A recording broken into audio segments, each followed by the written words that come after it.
दिव्यांग किसान और खेत मजदूरों की विभिन्न मांगों को लेकर बच्चू कडू ने अमरावती से यवतमाल तक पदयात्रा निकाली, जिसका समापन आज यवतमाल में होने जा रहा है।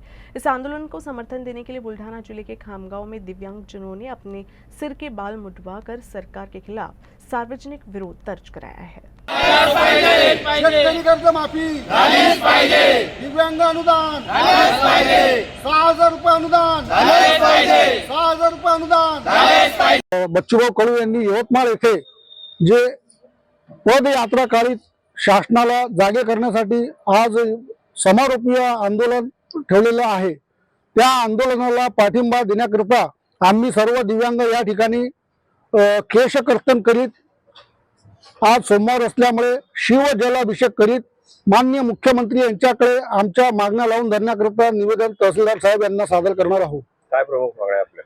यातील प्रमुख मागणी दिव्यांग विधवा निराधार यांना 6000 रुपये प्रतिमाह अनुदान देण्यात यावं, यासह शेतकऱ्यांची कर्जमाफी करण्यात यावी व ज्या रास्त मागण्या बच्चूभाऊंनी मांडलेल्या आहेत त्या मार्गी लावण्यात याव्या।